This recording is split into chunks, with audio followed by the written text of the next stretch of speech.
Dear friend, आप देख रहे हैं 901N का सॉल्यूशन। तो चलिए स्टार्ट करते हैं। आपका एग्ज़ाम जो है ये संज्ञान अधिगम और बाल विकास का है पेपर, उसका सॉल्यूशन देखेंगे इसमें हम।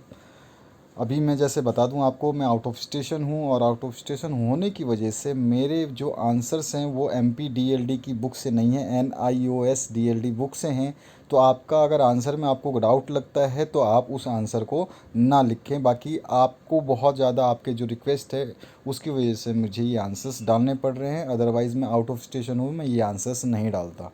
तो चलिए स्टार्ट करते हैं फटाफट। मैं आपके सॉल्यूशंस प्रोवाइड कर देता हूँ। जो MCQs के लिए आपकी रिक्वेस्ट थी, यानी कि आपके 1 मार्क्स क्वेश्चन जो थे, लगभग उनके आंसर सभी के देने की बात थी और मैं दे देता हूँ। तो चलिए पहला क्वेश्चन है, वुडवर्थ के अनुसार अधिगम प्रक्रिया का स्मृति अधिगम प्रक्रिया या स्मृति संग्रह के कितने अंग है? तो इसका ऑप्शन सी है, जो 4 अंग हैं, ये आंसर इसका सही है। इसके बाद में सेकंड जो क्वेश्चन है, इसमें अवधारणा, याद रखिएगा क्वेश्चन अगर आपको ऐसा लगता है कि इसमें ऑप्शन सही नहीं है क्योंकि ये MPDLD की बुक से नहीं, NIOSDLD की बुक से जो है आंसर्स को बनाया गया है, ध्यान रखना है आपको। यहाँ पर नेक्स्ट क्वेश्चन जो है आपका, यहाँ पर है, अवधारणा निर्माण में बच्चों द्वारा कौन सी मानसिक प्रक्रिया प्रयुक्त की जाती है? तो इसमें अवलोकन जो है ये ऑप्शन करेक्ट है। उसके बाद में तीसरा जो क्वेश्चन है, इसमें अवधान की बाह्य दशा है। तो अवधान की आंतरिक दशा में आवश्यकता, रुचि और लक्ष्य आता है और बाह्य दशा में पुनरावृत्ति आती है। तो सी ऑप्शन इसमें करेक्ट हो जाएगा। आगे बढ़ते हैं नेक्स्ट क्वेश्चन में, कहानी एक छोटी रचना है, ये परिभाषा है। तो याद रखिएगा इस क्वेश्चन में मेरे को थोड़ा सा डाउट था, लेकिन इसका आंसर जो है मुंशी प्रेमचंद जो है आ रहा है। इसके अलावा मेरे पास कोई इसका आंसर मैच नहीं हो रहा, तो प्लीज़ इसको एक बार अपने आप से कंफर्म ज़रूर करना। इसके बाद में पांचवा जो क्वेश्चन है, इसमें कोलहबर्ग के अनुसार नैतिक विकास के कितने स्तर हैं? तो इसके टोटल जो स्तर उन्होंने बताए हैं वो 6 स्तर हैं। डी ऑप्शन इसमें करेक्ट हो जाएगा। इसी तरह से आपके इंग्लिश मीडियम के भी आंसर उसी टाइप में जो हिंदी में टिक किए गए हैं वो भी यहाँ पर इंग्लिश मीडियम के लिए भी टिक किए गए हैं, आप इसको देख सकते हैं। आगे बढ़ते हैं नेक्स्ट क्वेश्चन की तरफ। तो रिक्त स्थानों की पूर्ति करने वाला क्वेश्चन है, अनुभवों के द्वारा डैश अधिगम कहलाता है? तो अनुभवों के द्वारा हुआ परिवर्तन अधिगम कहलाता है, ये डेफिनेशन भी है। दूसरा क्वेश्चन है आपका, संज्ञात्मक विकास सिद्धांत का संबंध खालिस्तान से है? तो जीन पियाजे जो हैं इसके सिद्धांत के वो है प्रतिपादक है। और उसके बाद में अब, मन के अनुसार अवधान एक प्रेरणात्मक क्रिया है।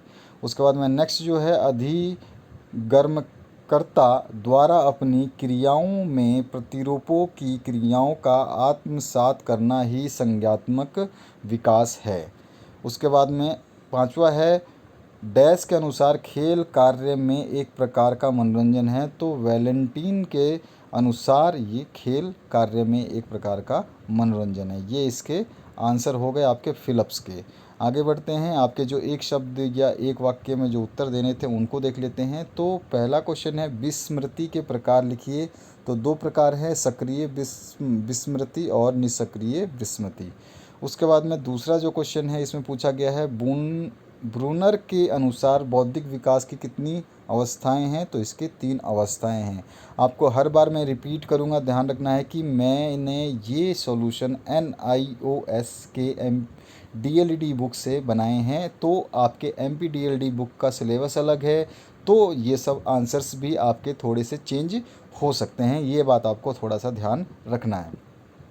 सूचना संप्रेषण सिद्धांत संबंधित है किससे है? ये शिक्षा से संबंधित है, या फिर आप लिख सकते हैं शिक्षा और शिक्षण से संबंधित, ठीक है।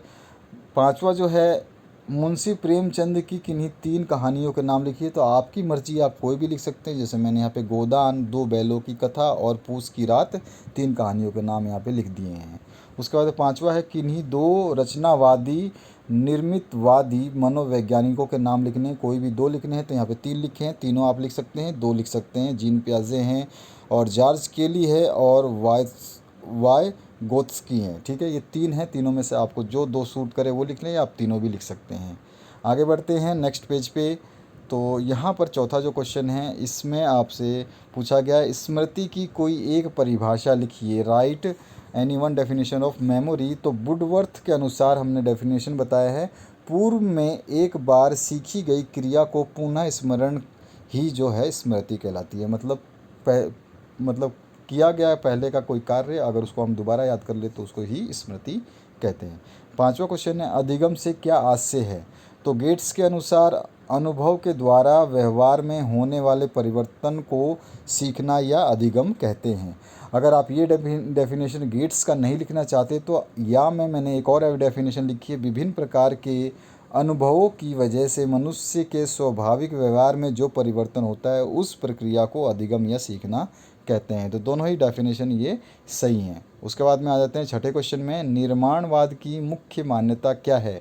तो निर्माणवाद इस बात पर जोर देता है, यानी कि उसकी मान्यता क्या है कि सीखना एक सक्रिय प्रक्रिया है जिसमें मानव ज्ञान के निर्माण का कार्य करता है। इस सिद्धांत के अनुसार लोगों के पास जो ज्ञान है वह केवल अधिग्रहित नहीं किया जाता बल्कि उसका निर्माण किया जाता है। ठीक है, इसके बाद में आते हैं नेक्स्ट क्वेश्चन की तरफ। तो सूचना संप्रेषण उपागम की संरचना के कितने सोपान हैं? तो सूचना संप्रेषण उपागम की संरचना के 6 सोपान हैं। और ये 6 सोपान भी थोड़ा सा डाउटफुल लग रहा था, एक जगह 4 भी लिखा था लेकिन वहाँ पर ये जो है आपका संप्रेषण उपागम की जो वर्ड थी वो नहीं था। ठीक है, तो यहाँ पे जो आंसर लिखा है इसको ज़रूर आप एक बार कंफर्म करेंगे। आठवां क्वेश्चन है, खेल की कोई 2 विशेषताएं लिखिए। तो खेल की आप विशेषताएं कुछ भी लिख सकते हैं। खेल की सबसे पहली विशेषता है कि खेल आमोद प्रमोद होता है, खेल में मज़ा आता है। दूसरा है आपका, खेलों में सांस्कृतिक विभिन्नताएं देखने को मिलती हैं, ये देखी जा सकती हैं। तीसरी विशेषता है, खेलों से बच्चों का शारीरिक, संज्ञात्मक, संवेगात्मक, सामाजिक एवं नैतिक विकास को बढ़ावा मिलता है। तो आप तीनों में से कोई भी 2 या तीनों लिख सकते हैं। ठीक है, 9वां क्वेश्चन जो है, स्वबोध की कोई एक परिभाषा अथवा आत्म पहचान की कोई 2 विशेषताएं आपको लिखनी है। आप अपनी मर्जी से इसमें लिख सकते हैं। 9th का आंसर यहाँ तक मैंने आंसर्स दे दिए हैं आपको। जो भी है मैंने कहा था कि आपको जो भी MCQs या 1 नंबर के जो क्वेश्चंस जो आपको ज़्यादा दिक्कत कर रहे हैं उनके आंसर्स मैं प्रोवाइड करूँगा। I am not at home, I am out of station. 10वां क्वेश्चन है, जो स्टूडेंट इस क्वेश्चन पेपर को देखना चाहते हैं उनके लिए फटाफट मैं इस क्वेश्चन पेपर को जल्दी से रिवाइज कर देता हूँ। अधिगम की विशेषताओं का वर्णन करना है अथवा में जो है मूर्त अमूर्त चिंतन में कोई 3 अंतर लिखने हैं। 11वां क्वेश्चन है, मानव व्यवहार रूपांतरण का अर्थ एवं विशेषताएं लिखनी है। और ऑप्शन में है अल्पकालीन और दीर्घकालीन स्मृति में अंतर आपको लिखना है। ठीक है, अल्पकालीन और दीर्घकालीन। ठीक है, और यही स्मृति जो है आपको मैं आपको दिखाता हूँ एक चीज़। मैं यहाँ पर अभी मैंने आपको आंसर बताया था, यहाँ पर देखिए ऊपर की तरफ, यहाँ आ जाइए।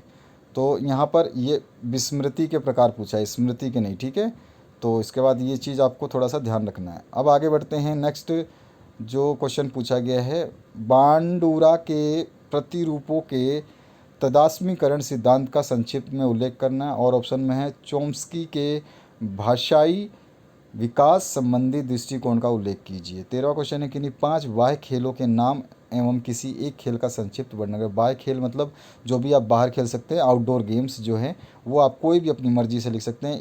ये कोई आपके सिलेबस का कोई इशू नहीं है, इसमें आप कुछ भी लिख सकते हैं। ठीक है, क्रिकेट, वॉलीबॉल, बास्केटबॉल, जो आप आउटडोर गेम्स खेल सकते हैं उनकी बात कर रहे हैं। ठीक है, इंडोर में भी आपके बहुत सारे गेम्स आते हैं लेकिन पूछा नहीं गया है। खेल संगठन के प्रमुख नियम क्या है वो आपको बताने हैं। उसके बाद में नेक्स्ट क्वेश्चन है, ब्रूनर के अवधारणा अधिगम मॉडल के प्रतिमानों एवं ब्रूनर के सिद्धांतों की विशेषताएं आपको लिखनी है। अथवा में है अवधारणा अधिगम में ब्रूनर के योगदान का वर्णन करना है। 15वां है, शैशवावस्था बाल्यावस्था की प्रमुख संवेदनाओं का वर्णन आपको करना है। अथवा में व्यवहार क्या है इसकी प्रमुख विशेषताओं का वर्णन आपको करना है। नेक्स्ट जो है, कूट रचना यानी कि एनकोडिंग का अर्थ एवं प्रकार आपको बताना है। और ऑप्शन में है पुनः प्राप्ति की अवधारणा का अर्थ एवं इसे प्रभावित करने वाले कारकों का वर्णन करना है। 17वां क्वेश्चन है, प्रारंभिक आयु में भाषा विकास को समझाना है। और ऑप्शन में आ गया है आपका सामाजिक अधिगम को प्रभावित करने वाले कारकों का वर्णन करना है। इसके अलावा जो नेक्स्ट क्वेश्चन है, चिंतन के अर्थ, प्रकृति और साधनों का वर्णन करना है। अथवा में है आपका चिंतन के अनुकूल प्रतिकूल परिस्थितियों का वर्णन करना है। 19वां जो क्वेश्चन है इसमें पूछा गया अवधान के अर्थ, विशेषताएं एवं प्रकारों का वर्णन करना है। और ऑप्शन में है ऐच्छिक और अनैच्छिक ध्यान में अंतर आपको लिखना है। 20वां क्वेश्चन है उच्चारण दोष के प्रकार एवं उच्चारण दोष के निराकरण पर प्रकाश डालना है। और नेक्स्ट है बहुभाषा भाषी कक्ष के लाभ आपको समझाने हैं। तो ये थे 20 क्वेश्चन इस क्वेश्चन पेपर के। आशा करता हूँ आपको ये वीडियो से कुछ ना कुछ हेल्प ज़रूर मिलेगी। Thank you very much for watching this video.